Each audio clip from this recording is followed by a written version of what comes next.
Olá, meu nome é Elisa, eu sou diretora-geral da Reconecta e hoje vou falar um pouquinho sobre o turismo e as tendências esperadas para a retomada desse setor. Então, os assuntos abordados serão os cenários e as tendências da pós-pandemia, a experiência turística esperada pelos turistas e comunicação e tecnologia nesse setor. Então, a retomada do turismo pós-pandemia. O turismo foi um setor extremamente afetado mundialmente. A gente teve fechamento de algumas fronteiras, a restrição de voos, a restrição também no transporte terrestre, nos ônibus, por exemplo. Então, a gente vem aí de um cenário muito complicado para o setor. E o que a gente observa inicialmente é uma retomada gradual um pouco mais rápida do turismo de negócio, por conta do seu caráter mesmo, né? A gente tem as empresas aí necessitando voltar logo à atuação, retomar os seus contatos e retomar a venda. A gente sabe que muitas empresas foram extremamente prejudicadas com essa pandemia, então o anseio por retomar logo as suas atividades econômicas é muito grande. Por conta disso, a gente observa então uma retomada inicial mais rápida desse tipo de turismo. O turismo de lazer, por outro lado, ele tende a ter uma retomada um pouco mais lenta e gradual, principalmente por questões econômicas também, né? A gente tem aí muitas pessoas que foram extremamente afetadas economicamente, muitas pessoas perderam o emprego, muitas empresas não tiveram condições de manter as suas atividades também. A gente tem essa problemática econômica, né, que impede um pouco essa volta do turismo de lazer. Além disso, nós temos também as pessoas que ainda não se sentem seguras de fazer esse tipo de turismo, de sair das suas casas, né? Aqui no Brasil, principalmente, a gente tem uma problemática ainda muito latente, muitos municípios que estão aí nas fases vermelhas ainda, né, com restrições muito mais severas. Então, a gente tende aí ter uma retomada muito gradual, muito mais lenta. O que tem, então, como uma tendência nesse setor do turismo? É um turismo mais parecido com o que era feito nos anos 70. Então, aquele turismo mais familiar, as famílias viajam com seus próprios carros e para destinos muito mais próximos. Então, a gente vai ter uma regionalização muito maior do turismo. As pessoas vão aquelas viagens de final de semana, em família mesmo, em destinos que elas conseguem ir com os seus carros. Outra tendência nessa área de turismo de lazer é a fuga da massificação, daquele turismo de massa, que ocorre principalmente nos grandes centros, nos centros de compras, por exemplo, que a gente tem uma aglomeração maior. Então, por conta dessas questões da proliferação do vírus, a gente tem uma tendência a fugir desse turismo de massa. Então, a gente vai ter uma retomada inicial mais das atividades ao ar livre.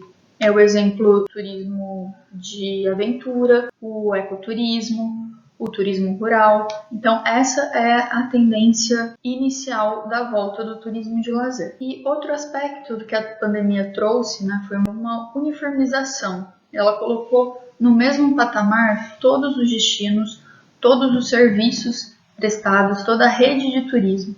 Então, a gente tem no mesmo lugar os destinos mais procurados, eles estão tendo falta de turistas da mesma forma como os destinos menos procurados. Da mesma forma, os hotéis de luxo estão passando por dificuldades também, assim como os hotéis mais simples, os restaurantes mais requintados, os restaurantes mais modestos, porque o que a gente teve foi as pessoas estão ficando mais em casa, saindo mais por questões de necessidade mesmo, né? Então, trabalho, mercado, e essa movimentação tendeu a diminuir muito.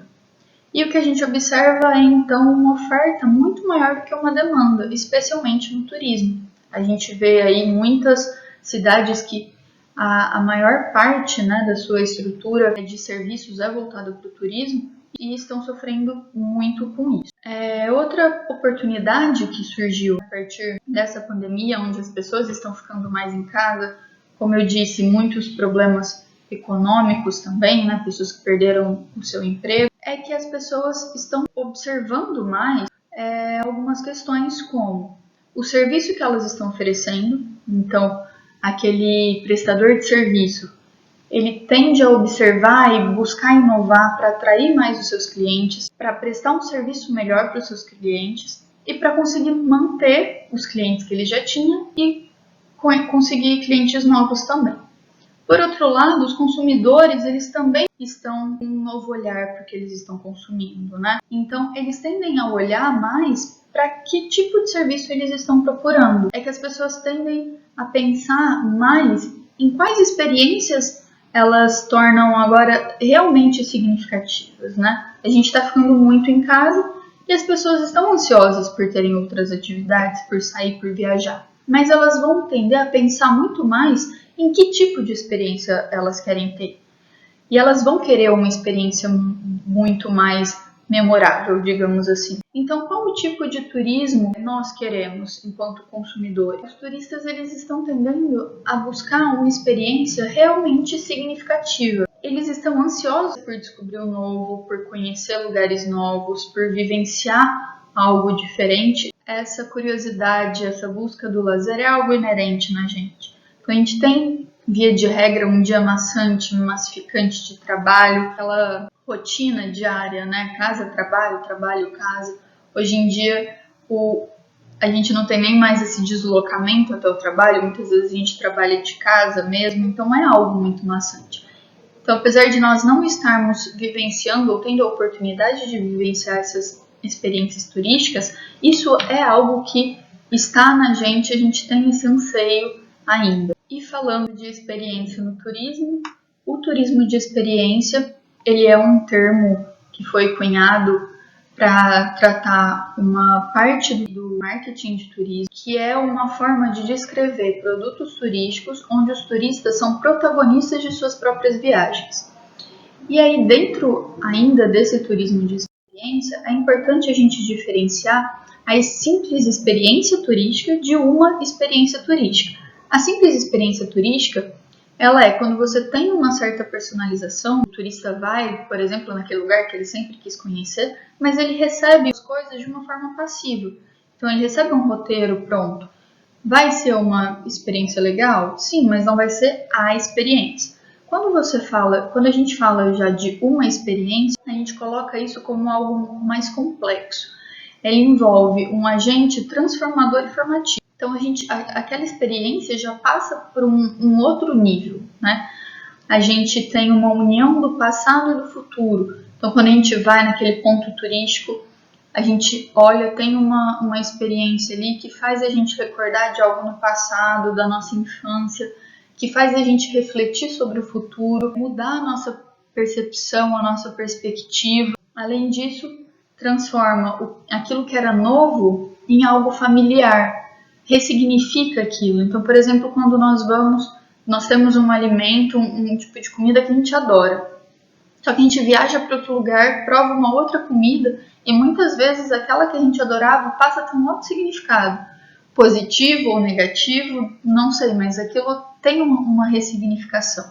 Da mesma forma, o nosso estilo de vida, quando a gente visita um lugar que tem uma cultura totalmente diferente da gente, e a gente compreende aquela cultura, tem um contato maior com aquela cultura, isso também modifica algo na gente, faz a gente repensar, causa uma ressignificação. Só que isso é possível quando a gente tem uma ligação maior, quando a gente tem uma compreensão maior, um conhecimento maior sobre aquilo. Outro aspecto muito importante quando a gente trata de uma experiência é que essa experiência de viagem ela não tem um início e nenhum fim definidos. Por quê? Acredita-se que a viagem começa muito antes, ou a experiência turística começa muito antes da viagem em si. Aqui, com essa imagem, a gente pode entender que o turismo ele é quando a gente sai, a gente tem uma rotina, um cotidiano, a gente sai por um tempo dessa rotina para uma viagem e depois a gente retorna para esse cotidiano. Então eles colocam aqui, representado com esse A, que seria o antes da viagem em si, que é aquele momento onde a gente tem toda a preparação, onde a gente define qual viagem a gente vai fazer, para qual destino, qual o intuito da nossa viagem, quais são as pessoas que a gente quer que esteja com a gente nesse momento. A gente vai criando, então, nesse processo, toda uma expectativa, idealizando uma viagem. Depois a gente tem a viagem em si, onde a gente vivencia isso, sempre pensando ali, relacionando com as expectativas que a gente tinha. Depois a gente tem o B, que é aquele processo quando a gente começa a iniciar a volta pro cotidiano, quando a gente começa a refletir que a gente vai sair daquele local que a gente está, quando a gente começa a ressignificar aquilo, pensar em tudo que a gente viveu. Isso pode ser dias antes da gente voltar, pode ser na hora ali que você está fazendo a mala para voltar para o seu cotidiano, que bate aquela tristeza de sair daquele lugar maravilhoso e voltar para o dia a dia do trabalho, das tarefas, das obrigações. E a parte que diz que ela não, uma experiência de viagem, ela também não tem um fim definido, é representado pelo C, que é na volta da viagem propriamente dita. Então, aquele momento que a gente vai querer contar para os nossos amigos, para os nossos familiares, como foi, o que a gente aprendeu, o que a gente viu, mostrar as fotos da viagem. E isso é algo que não tem fim, porque se você teve uma experiência verdadeiramente significativa, isso vai perdurar para o resto da vida. Vai ter sido uma experiência que mudou algo em você e que significou algo. Sempre vai estar no nosso repertório de conversas, né?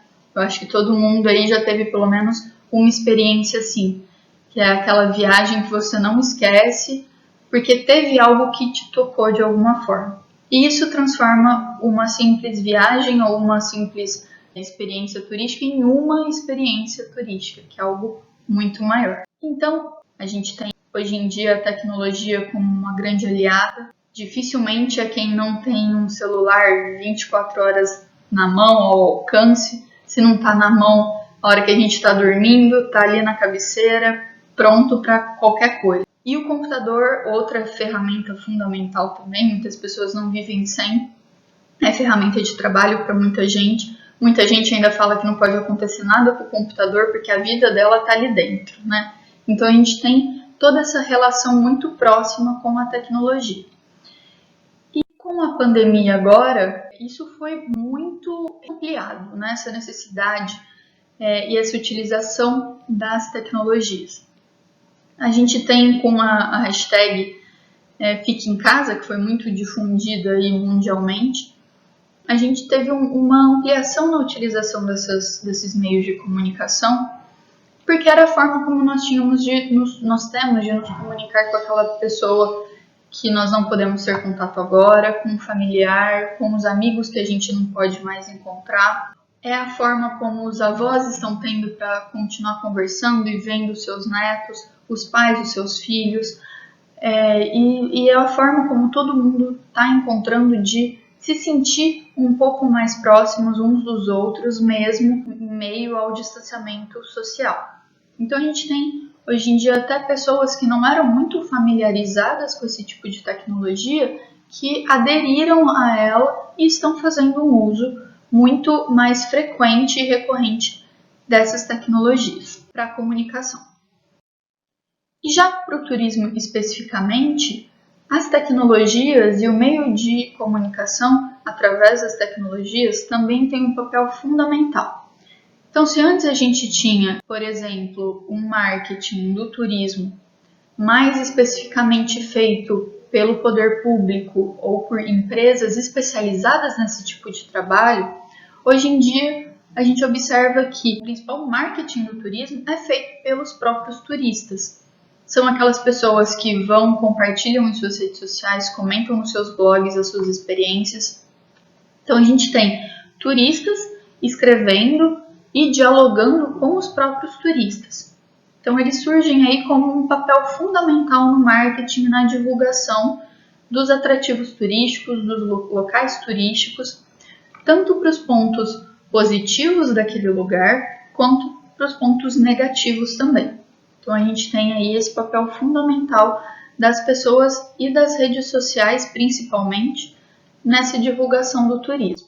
Então, se antes as pessoas, quando estavam pensando em alguma viagem, iam direto para uma agência de turismo, buscar mais informações, ver as opções de hospedagem, de atividades, de roteiros, de itinerários, Hoje, literalmente, com 2 cliques, a gente tem todas essas informações na palma da nossa mão.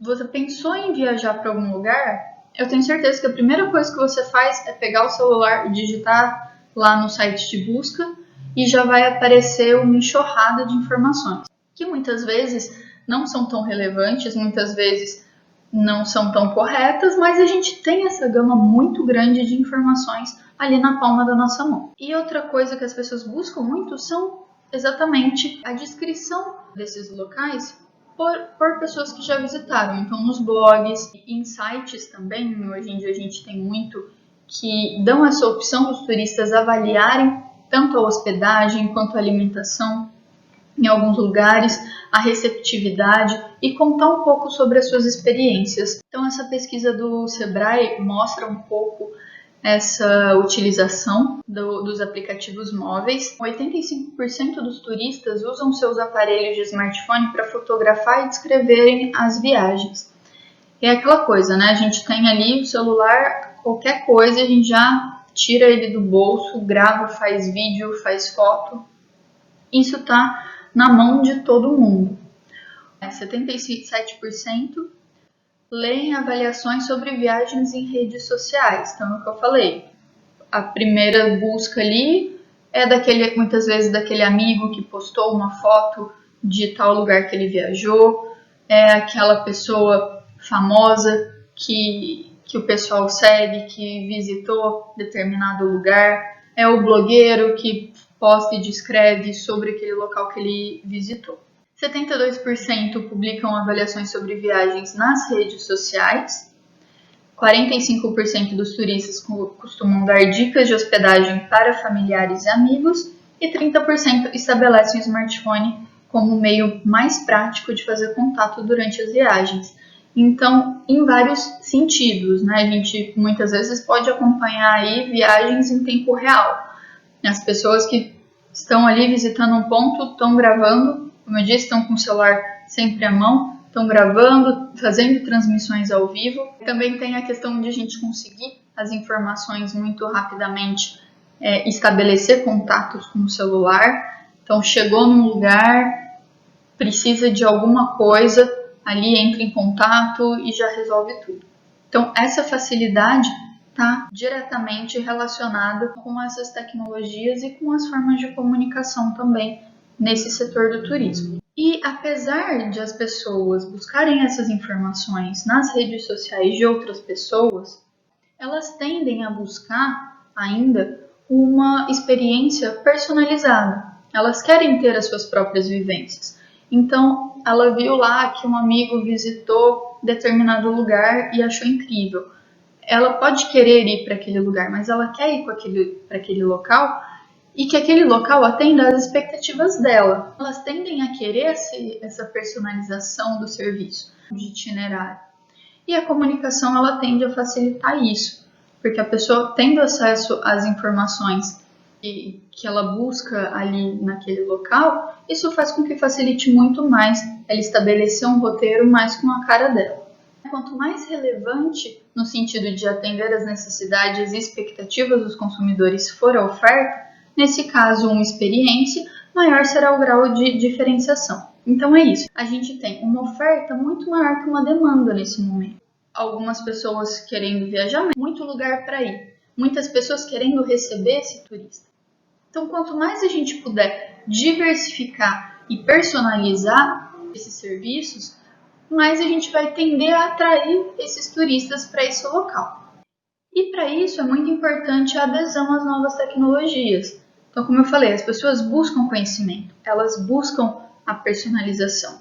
E se o fornecedor, o prestador de serviço, não se adequar a esse tipo de comunicação, ele vai acabar sendo esquecido. Se ele não tiver, de alguma forma, nessas plataformas, nessas redes, nessa tecnologia, ele vai acabar sendo esquecido e vai acabar perdendo clientes em detrimento de outros prestadores de serviço que oferecem esse serviço acessível na palma da mão das pessoas. Então, como a gente pode fazer com que esses turistas queiram ir para esses lugares? Muitas vezes aqueles locais que não são tão visitados normalmente. como a gente pode fortalecer esse município para receber esses turistas? É imprescindível, então, que a gente tenha a informação como uma ferramenta para atrair esses turistas. Quando o turista conhece um lugar, quando ele tem informações sobre aquele local, ele tende a se ligar de uma forma mais próxima àquele ambiente. Seja um ponto turístico, seja uma igreja, seja um turismo gastronômico, por exemplo. É importante que ele tenha informação sobre aquilo, que ele conheça a história sobre aquilo.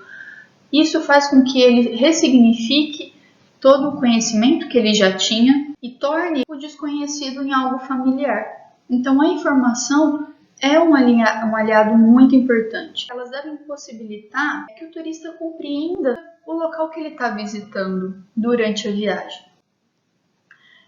Só que é importante também que essas informações elas sejam confiáveis, claras e acessíveis a todos os públicos. Então é importante que ela tenha uma linguagem acessível também. Não adianta a gente ter ali uma super explicação sobre o ponto turístico que ninguém vai entender ou poucas pessoas vão ter acesso e entender aquela linguagem. Outro aspecto importante é que deve ser sempre levado em consideração os anseios e as expectativas do turista. Apesar da gente ter a busca por redes sociais, as pessoas querem uma personalização. Elas acham legal em outro lugar, mas elas querem ter a sua própria experiência. Elas querem que aquilo signifique algo para elas. Então é importante sempre levar em consideração os anseios e as expectativas de cada um dos turistas. Para isso, é importante mesclar itinerários e diversificar os atrativos turísticos que a gente tem no município ou num lugar específico. É aquela coisa, a gente pode ter um turista que seja apaixonado por ecoturismo e que, consequentemente, vai para aquele local que tenha isso, mas ele também é extremamente apaixonado por comida e adoraria fazer um turismo gastronômico. Mas ele não teve informação que naquele local existia isso, ou naquele local realmente não tem.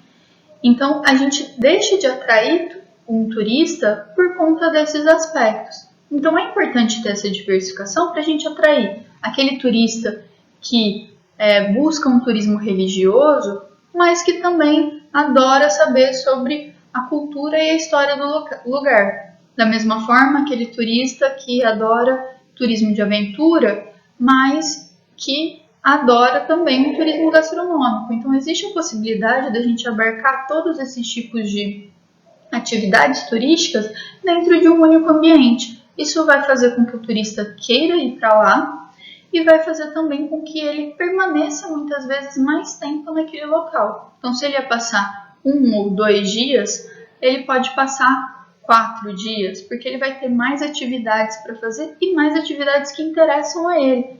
E vai tornar aquela viagem mais com a cara dele, mesclando então esses itinerários. Essas são algumas possibilidades, né, de transformar esse tipo de turismo em uma experiência. Querendo saber um pouco mais, podem entrar em contato com a gente. Nós oferecemos vários serviços na área de turismo e educação. Nós temos aqui o nosso contato, é só mandar um e-mail para a gente. Nós organizaremos aí uma videoconferência, poderemos conversar de forma mais próxima. Nós temos também mais informações no nosso site, que é www.reconectasoluções.com.br e também pelo telefone.